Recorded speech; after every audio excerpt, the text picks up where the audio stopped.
الأنوناكي، من نسمع بهذا الاسم لأول مرة يجي على بالنا شخصيات من مسلسلات الأنمي، أو يمكن مجموعة شخصيات خيالية من عالم مارفل والأبطال الخارقين وغيرها. دارت حولهم العديد من القصص والروايات والخرافات وحتى المؤامرات. قالوا عنهم كائنات فضائية اجوا للأرض من كوكب مجهول واستقروا بالعراق، وقالوا عنهم أول من قام بهندسة الجينات الوراثية، وأول من قام بعملية أطفال أنابيب، وأول من قام بدراسة الكواكب وتحليلها. وناس قالوا عنهم اجوا حتى يسرقون الذهب من الأرض ويعيدون تشكيله، وغيرها وغيرها كلش هواي من الآراء. فمن هم الأنوناكي؟ وصدق هذول الأنوناكي كائنات فضائية؟ وليش اجوا للأرض؟ وشنو يردون؟ وليش اختاروا العراق بالذات حتى ينزلون بيه؟ وشنو علاقتهم بنظرية المؤامرة والماسونية وغيرها؟ فتعالوا خلينا نتعرف عليهم ونعرف قصتهم بعد الانترو. هو العراق سليل المجد والحسب، هو الذي كل من فيه حفيد نبي، كأنما كبرياء الأرض أجمعها تنمى إليه، فما فيها سواه أبي. هو العراق فقل للدائرات قفي، شاخ الزمان جميعا والعراق صار.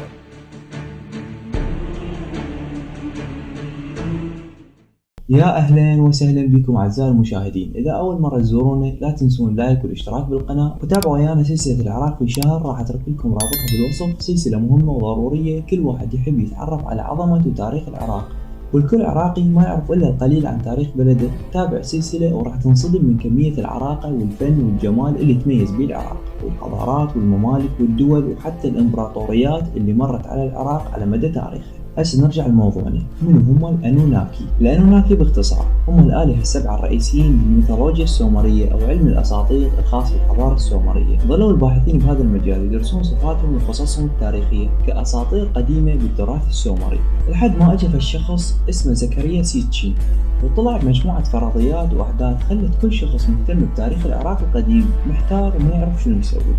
بس حتى نفهم فرضية زكريا سيتشين لازم بالبداية نتعرف على أسطورة الخليقة السومرية. كل حضارة لها قصة معينة تحكي بيها شلون بدأت الحياة على الأرض، وشلون بدأ ظهور البشر على الأرض، وعلى الأغلب هاي القصة جاية من المفهوم الديني الخاص بهاي الحضارة. فعلى سبيل المثال بالدين الإسلامي القصة كلنا نعرفها، شلون رب العالمين خلق آدم وحواء وأسكنهم الجنة، وبعدين غضب عليهم ونزلهم للأرض كعقوبة، وتستمر القصة بظهور أولادهم وأحفادهم لحد نهاية القصة اللي أغلبنا يعرفها. بس قصة الخلق وظهور الجنس البشري على الأرض عند السومريين شوية تختلف، لا والله وايد تختلف، أو تقريبا يعني ما تشبه قصة النبي آدم أصلا. السومريين يقولون بالماضي السحيق فد منطقة معينة من المجهول أو من العدم أو من الفضاء، وقبل ظهور أي شيء كان أكو إلهة اسمها الإلهة نامو، إلهة المياه البدائية، باعتبار أن الماء هي سر الحياة على الأرض. أنجبت الإلهة نامو الإله آن إله السماء، والإلهة كي إلهة الأرض، وكانوا ملتصقين ببعضهم البعض. وهذول الإلهين تزاوجوا وانجبوا الإله إنليل إله الهواء، ويعتبر الإله الأكبر بالأساطير السومرية. فهذا الإله إنليل كان يتمتع بقوة وطاقة حيوية كبيرة، فقام بفصل السماء عن الأرض ووضعتهم واحد عن الثاني. فدفع أبوه إله السماء للأعلى، ودفع أمه إلهة الأرض للأسفل، وكون أبعاد الكوكب من أرض وسماء. وكان الإنليل أخ غير شقيق هو الإله إنكي إله الحكمة وسيد البشر. فبدأوا الآلهة بتشكيل الكوكب وبناء أبعاده. فمثلا الإله إنليل ما عجبه الظلام الدامس المحيط بالكون، فإجا هو وزوجته الإلهة نينليل وأنجبوا نانا أو الإله سين إله القمر حتى يقوموا بإنارة الكون. وإله القمر نفسه أنجب أوتو إله الشمس اللي غلب أبوه وصار نوره أكبر من نور أبوه. وانشغلوا هذول الآلهة ببناء الأرض وتشكيلها، وظهروا وياهم عدد من الآلهة اللي ساهموا ببناء الكوكب، وقرروا أن يختارون أرض العراق حتى تصير مستقر إلهم، واختاروا بالتحديد مدينة نيبور المقدسة، وصارت عاصمتهم ومدينة الآلهة. وتذكر الأسطورة أنه الآلهة كانوا يشتغلون بإيديهم، وكل واحد له وظيفة معينة يسويها. وبفترة من الفترات هذول الآلهة تعبوا من العمل الشاق والمجهود الكبير، فقرروا أن يخلقون فد كائنات معينة تعمل على خدمتهم والقيام بأعمالهم. فراحوا للإله إنكي الحكيم وطلبوا منه أنه يسوي لهم كائنات تخدمهم. بالبداية الإله إنكي ما قبل، بعدين قدرت أمه الإلهة نامو إلهة الماء أنه تقنع بهذا الشيء، وصار بيناتهم حوار راح أذكر لكم جزء منه. أي بني انهض من مضجعك واصنع أمرا حكيما، اصنع للآلهة خدما. ففكر أنكي في الأمر وقال لأمه إن الكائنات التي ارتأيت خلقها ستظهر للوجود. امزجي حفنة طين من فوق مياه الأعماق، ثم كوني له أعضاء، ولسوف تقدرين المولود الجديد يا أماه مصيره. وبعد ما يتكون شكل الإنسان من الطين تجي إلهة اسمها ننماخ وتنطي للإنسان مظهر الآلهة حتى يصير شبيه إلهم. ويبدون البشر بممارسة حياتهم الطبيعية من صيد وزراعة وبناء وغيرها، ويستمرون بعبادة وتبجيل وخدمة الآلهة. وهاي بكل بساطة هي أسطورة الخليقة السومرية، أقدم قصة أسطورية حكت عن بداية الخلق والكون عبر التاريخ. وطبعا كان اكو عدد كلش كبير من الآلهة بالحضارة السومرية والعراقية بشكل عام، والباحثين يقدرون عددهم بأكثر من 3000 إله، أغلبهم آلهة محلية قليلة الشأن، وكبيهم معبدهم عبارة عن عمود أو ركن من أركان البيت. والقسم الثاني من الآلهة هم الآلهة الحامية للمدن، لأن كل مدينة سومرية كان إلها إله حامي خاص بيها، وسكان هاي المدينة يقدمون له القرابين والنذور والهدايا، وهو هم يساعدهم بالحروب والمعارك وغيرها، مثل الإله ننجرسو الإله الحامي لمدينة لقش، والإله آشور الإله الحامي لمدينة آشور، وغيرهم هواي. أما القسم الأول من الآلهة هو القسم الأهم، وهم الآلهة العظام، واللي عددهم على حسب المصادر التاريخية 7 آلهة، ودائما يجتمعون سوا وعندهم مجلس معين يناقشون به قضاياهم قضايا البشر بطريقة ديمقراطية، وأي واحد بيهم يقدر ينطي رأيه بكل حرية. ويترأس الجلسة كبيرهم الإله إنليل، في السماء هو أميرها الأول، وفي الأرض هو عظيمها وكبيرها، وبين الأنوناكي هو ربها العظيم. فهذا المجلس وهذول الآلهة هم اللي يسمهم الأنوناكي. ومعنى أنوناكي باللغة السومرية هو الذين هبطوا من السماء. وهاي بكل بساطة هي أسطورة الخليقة السومرية حسب أغلب المصادر التاريخية. هسه نرجع للمصيبة. زكريا سيتشين هذا الرجل بفترة السبعينات من القرن الماضي طلع وقال إنه الأنوناكي هم كائنات فضائية كانوا يعيشون ويا آلهة غيرهم هواي، وصارت بينهم وبين بقية الآلهة مشاكل ومعارك، وكان كوكبهم مهدد بالخطر. فاجوا قبل حوالي 450 ألف سنة من كوكب مفقود من نفس مجموعتنا الشمسية، يعتبر كوكب الثاني عشر بالمجموعة، واسمه كوكب نيبيرو. وكان هدفهم هو البحث عن غبار الذهبي بأفريقيا حتى يقدرون يسدون به، فالثقب بفضائهم نفس ثقب الأوزون كان مأثر عليهم ومسبب لهم هواي مشاكل مثل قلة الخصوبة وانتشار الأمراض وغيرها. وقدروا أن يوصلون لكوكب الأرض من خلال مركبات فضائية وأطباق طائرة خاصة تساعدهم بالسفر ذات تكنولوجيا متطورة أكثر بهواي من وقتنا الحالي.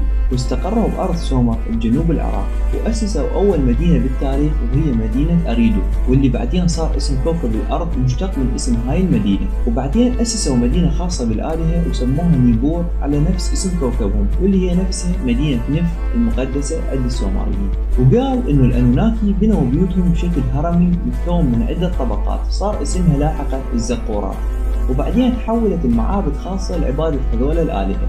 وبعد فترة من الزمن هذول الأنوناكي تعبوا وقرروا إنه يسوون مخلوقات معينة هي اللي تخدمهم، فطلبوا من إنكي إنه يسوي البشر. فإنكي جاب جينات البشر وخلطها بداخل أنبوب ويا جينات الآلهة وسوى السومريين. ويقول سيتشين إنه السومريين هم جنس متفوق على الجنس البشري ويتمتع بنسبة عالية من الذكاء والإبداع. وظلوا الأنوناكي يسافرون بالفضاء بين الكواكب لفترة طويلة لحد ما صار في حدث معين دمر قواعدهم وتقنياتهم. وذكر بعد هواي أشياء بكتابه اللي سماه كتاب إنكي المفقود. ومن الدلالة على كلامه إن الباحثين صدق لقوا آثار العمليات تعدين الذهب قبل حوالي 100 ألف سنة بقارة أفريقيا. ومن الدلائل الثانية اللي استند عليها زكريا سيتشين بهاي النظرية إنه النصوص السومرية لحد الآن هي لغز كبير بالنسبة لعلماء الآثار، لأن لقوا بيها مجموعات كبيرة من الأدلة اللي تبين إنه السومريين وصلوا لإنجازات رهيبة الإنسان ما قدر يوصل إلها إلا بآخر 200 سنة، مثل وصفهم الدقيق لطبيعة وتكوين كوكب نبتون وكوكب أورانوس، ووصفهم للمجموعة الشمسية ومدارات الكواكب من قبل أكثر من 8000 سنة، وتقدمهم بالهندسة والطب والزراعة والري والنحت والتعدين وغيرها. ومن الشغلات اللي استند عليها زكريا سيتشين فرضية إنه السومريين هم جنس بشري متفوق، وإن جيناتهم مخلوطة ويا جينات الأنوناكي، هي إنه الباحثين ما قدروا يحددون لحد الآن أصل السومريين. فمثل ما قلنا بالحلقة الثانية من السلسلة إنه السومريين مو من الساميين ولا من الحاميين، لأن سكنوا بلاد الرافدين قبل النبي نوح بآلاف السنين. وحسب التحليلات الجينية الحديثة إنه السومريين مو من الأقوام الأفريقية ولا من الأقوام الهندو أوروبية، ولحد الآن أصل السومريين هو لغز كبير ما حد قدر يحله. العلماء ما اقتنعوا بكلام زكريا سيتشين، وقالوا ان الفرضية كلها كذب وتصفية حكي، خصوصا انه سيتشن هو بالاصل مو عالم آثار ولا مختص بالتاريخ ولا له اي علاقة بالتنقيبات الأثرية وعلم الآثار بشكل عام.